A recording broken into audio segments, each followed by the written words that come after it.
Ayan. Gumagawa tayo ng jelly. Yan ang gustong-gusto ng amoy na kakainin pagkatapos ng tanghalian.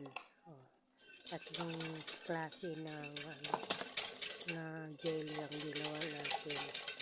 Kasi palagi niyang hinahanap yan pag kahit kagugising na lang yan, kakain na ng ganyan. Ayan, dagdag tayo ng tubig na malamig para dali mabahaw, maglamig. Ang paggawa ko yan, pag yung isang sachet, isang cup na mainit na tubig, tapos yung pangalawa yung malamig, almost full yung cup kasi hindi ko pinupuno talaga.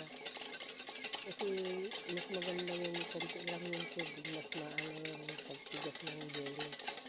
Kasi pag maraming tubig, matagal minsan hindi magano, hindi nagtigas, yung parang lang siya. Malambot. Kaya gustong-gusto na amo ko yung medyo matigas konti. Kaya hindi ko pinupuno yung malamig na tubig. Kasi ang dapat na tubig niya, 2 cup. Ayan yung ginagawa. Kaya 1 cup na mainit at kulang sobrang kalahati yung malamig.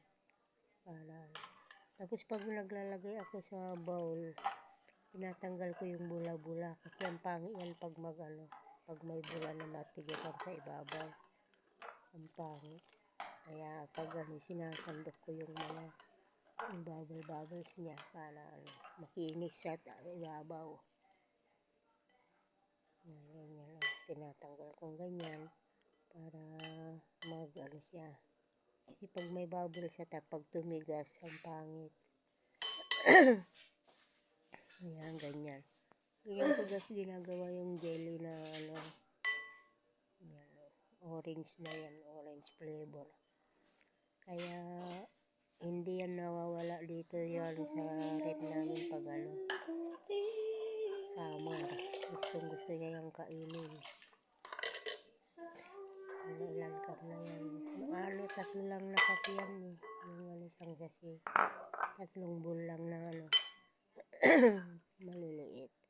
Ayan guys, ganyan lang pagsalin. Tapos palamigin ko na konti, lalagay ko na sa rep. Thank you for watching. Like and subscribe.